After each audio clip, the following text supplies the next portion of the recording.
سخت جملوں کا تبادلہ بھی ہوا اور انہوں نے بعد میں پرویز شاہ صاحب نے پریس کانفرنس کر ڈالی. اب new year night park view کی صورتحال یہ رہی کہ سیکورٹی اہلکاروں پر بغیر ٹکٹ کانسرٹ میں داخل ہونے کی کوشش کرنے والوں کا پتھراؤ. سیکورٹی اہلکاروں پر پتھراؤ کر رہے ہیں, اور یہی نہیں, سیکورٹی دیواریں بھی توڑ دیں اور وہاں پر لگے وہ کھمبے بھی اکھاڑ دیے لائٹس کے جو تھے. یہ وہاں پر حالات رہے ہیں نیو ایئر نائٹ پر. بھائی آپ نے انجوائے کرنا ہے, آپ کی امیدوں پر کوئی چیز پوری نہیں اتری, پتہ نہیں آپ کس طرح داخل ہونا چاہتے تھے, کیا ہونا چاہتے تھے کہ جی ہمیں داخل نہیں دیا, ٹکٹ تھی جو بھی تھی. یہ تو کوئی بات نہ ہوئی, یہ تو نہیں حق پہنچتا کسی کو کہ اس طرح سے توڑ پھوڑ کرنے شروع کر دیں. اچھا, اس کے ساتھ ساتھ جناب ایک اور بڑی خبر کہ رانا ثناء اللہ صاحب کہہ رہے ہیں کہ 8 فروری کے بارے میں خبردار کر دوں. ابھی سے کامپیٹ آ گئی ہیں کہ 8 فروری کو پتہ نہیں کیا ہو جائے گا, تحریک انصاف کیا کر ڈالے گی 8 فروری کو, کیونکہ 8 فروری کو آپ دیکھیے کہ اب 2 سال ہو جائیں گے رگڈ الیکشنز کو. تو اب اس حوالے سے تحریک انصاف کی طرف سے احتجاج کی کال ہے. تو 8 فروری کو اگر پہیہ جام ہڑتال کی گئی تو 9 مئی کے بہت سارے کیسز ابھی رہتے ہیں, تو یہ پھر ایک نیا سلسلہ شروع ہو جائے گا. یعنی انہوں نے 9 مئی کو اس کام کے لیے رکھا ہوا ہے کہ فیصلے نہیں ہونے دینے, اچھا اور پڑے ہیں, نئے کیس بنا دیں گے. ابھی تک پولیس یہ کہتی ہے تمہیں 9 مئی میں اندر کر دیں گے. یہ حال ہے.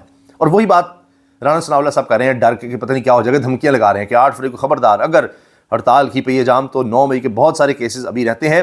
تو یہ ایک نیا سلسلہ شروع ہو جائے گا, پھر دوبارہ اسی طرح اندر, اور وہی کیسز 2 سال کیا, اس سے کئی سال زیادہ ہو گئے, اتنے سالوں کے بعد انہی کیسز میں ہم آپ کو اندر کرتے چلے جائیں گے. یہ جناب اب آپ سوچئے کہ ابھی تک یہ دھمکیاں چل رہی ہیں.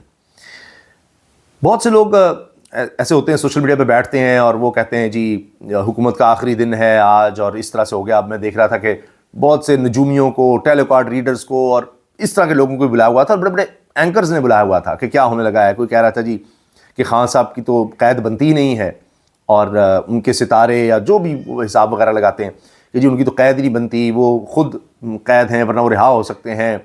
اور بہرحال اسی طرح ہی کام چلے گا, کچھ پتہ نہیں چل رہا. کوئی کہہ رہا ہے جی فروری میں وہ رہا ہو جائیں گے. اس طرح سے وہ سب باتیں چل رہی تھی. لیکن میں آپ کے سامنے رکھنے لگا ہوں ان لوگوں کی بات جو تاریخ کا مطالعہ کرتے ہیں, اور سب سے اچھی پیش گوئی تاریخ کے مطالعے پر ہوتی ہے, جو دانشور ہیں, جو بہت وسیع مطالعہ رکھتے ہیں, لوگوں سے ملتے ہیں, پولیٹکس کو بھی سمجھتے ہیں, صحافت کو بھی.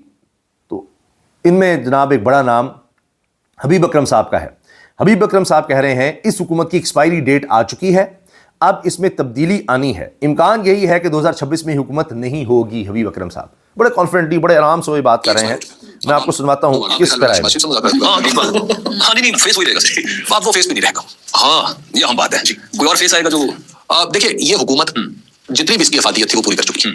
اس حکومت کی ڈبی پہ جو ایکسپائری ڈیٹ تھی وہ آ چکی ہے. نئے سال میں ایکسپائری نہیں, وہ اس کی ایکسپائری ہو چکی ہے. اب اس حکومت میں تبدیلی آنی ہے, اور یہ سال ان تبدیلیوں کا ہے. یعنی آپ کہہ رہے ہیں 2026 میں یہ حکومت نہیں ہوگی. امکان یہی ہے کہ یہ حکومت بس اب نہیں, چند چہرے بدلے جائیں گے, یہ پورا کا پورا نظام تو وہ مذاکرات کے ساتھ مشروط ہے. اگر مذاکرات ہو جاتے تو صورتحال ایک اور طرف چل پڑے گی, اور اگر مذاکرات نہیں ہوتے تو بھی یہ ایکسپائر ہو چکا ہے. اب آپ ان کو سمجھیں. اچھا تو یہ بتائیں صاحب, جی یہ تو ایکسپائر ہو چکے ہیں, یہ سمجھیں, ان کی کہانی تو ختم ہے. تھوڑے بہت چہرے بدلتے ہیں کیا ہوتا ہے, لیکن یہ اب سیٹ اپ جو ہے اس کی ایکسپائری ہو چکی ہے. بس اب یہ کسی بھی وقت یہ فارغ ہیں, دھڑام سے یہ سارا کچھ گر جانا ہے. یہ جناب حبیب اکرم صاحب نے یہ بات کہی ہے. اچھا, اس کے علاوہ جی ایک اور کلپ ہے جو وائرل ہو رہا ہے, اور اس میں اب ایسے الفاظ استعمال کیے ہیں معاون خصوصی وزیر اعظم اختیار ولی صاحب نے کہ وہ چل بھی نہیں سکے آج نیوز پر, اور منیزہ جہانگیر صاحبہ کے شو میں ہوئے. پلیز سر یہ میرے شو پہ لیکن پلیز محسن بیگ صاحب بھی بیٹھے ہوئے, ہم دونوں صحافی ہیں, یہ نا پلیز میری آپ سے التجا ہے. کیا انہوں نے نہیں سنا کہ ٹریبیونل نے کیا فیصلہ سنا ہے؟ آپ دونوں اچھے سیاستدان ہیں. بیپ لگانی پڑی آج نیوز کو, انہوں نے ڈیلے کرنا. پارلیمنٹ میں تو کچھ کرا کے بیٹھ جاتا ہے ٹی وی پر, بھاں بھاں بھاں. یہ کوئی طریقہ ہوتا ہے؟ نہیں سر دیکھیں, یعنی یہ بیپ لگانی پڑی, اور پھر کہتے تھی شفیع جان نے کہہ دیا, شفیع جان نے وہ کہہ دیا, وہ کہہ رہے ہیں کس کے بارے میں کہا ہے. تو اچھی بات ہے کہ یہی طریقہ ہونا چاہیے کہ اگر کوئی اس طرح گالم گلوچ اور غلیظ گفتگو پہ اتر آیا ہے تو لوگوں کے سامنے وہ ایکسپوز ہوگا. وہ دور ختم ہو گیا کہ لوگ کہیں گے ہو جی یہ کر دیا وہ کر دیا, تو لوگوں کے سامنے وہ ایکسپوز ہوگا کہ جی کون بدتمیزی کر رہا ہے, سب کو پتہ لگے گا, سب کے سامنے ہوگا. اچھا جناب, کچھ چیزیں تبدیل ہوتی نظر آ رہی ہیں. مثال کے طور پر پاکستان تحریک انصاف کی پالیسی میں نرمی اور تبدیلی انتہائی مثبت ہے. خان نے عسکریت پسندوں کے ساتھ مذاکرات ہی واحد حل قرار دیا, جبکہ اسٹیبلشمنٹ ان کے ساتھ مذاکرات نہیں چاہتی. اب خیبر پختونخوا حکومت کی جانب سے اسٹیٹ یعنی ریاست پاکستان اس کے جھنڈے اور ترانے کو نہ ماننے والوں کے ساتھ بات نہ کرنے کی پالیسی خوش آئند ہے.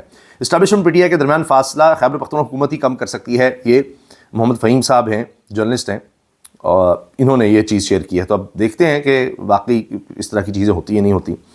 اچھا، جو بات ہو رہی ہے جی ایکسپائری ڈیٹ کی، اس پر ایاز امیر صاحب سینئر تجزیہ کار کالم نویس انہوں نے بڑی خوبصورت بات کی ہے. وہ کہتے ہیں 3.5 سال سے زائد عرصہ ان ہائیبرڈ والوں کو ہو چلا ہے اور پریشانی ختم نہیں ہو رہی. پس زندہ تو کر دیا لیکن اعصاب پر ایک بوجھ سوار جس کا علاج ان کے ہاتھ میں نہیں آ رہا. 3 سال میں تو نیپولین اور ہٹلر نے یورپ پر اپنا تسلط قائم کر لیا تھا. ان سے کوئی پوچھے کہ جب سے رجیم چینج کا تماشا لگا ان کے اعمال نامہ کیا ہے؟ آئین کا حلیہ تبدیل کر کے رکھ دیا، عدلیہ کی توقیر پر سوالات اٹھ رہے ہیں، مقدمات قائم ہوئے، سزائیں سنائی گئیں، ایسی سختیوں کا سلسلہ رائج ہوا جس کی مثال کم از کم ہماری تاریخ میں نہیں ملتی. لیکن حاصل کیا ہوا؟ پریشانی بدستور قائم ہے، نیندیں بدستور برباد ہو رہی ہیں. یہ ہے جی ایاز امیر صاحب. تو ہر طرف یہی بات ہے کہ ایکسپائری ڈیٹ آ گئی، نیندیں حرام ہیں، ان سے بند کچھ نہیں رہا. اجازت دیجیے، اللہ حافظ.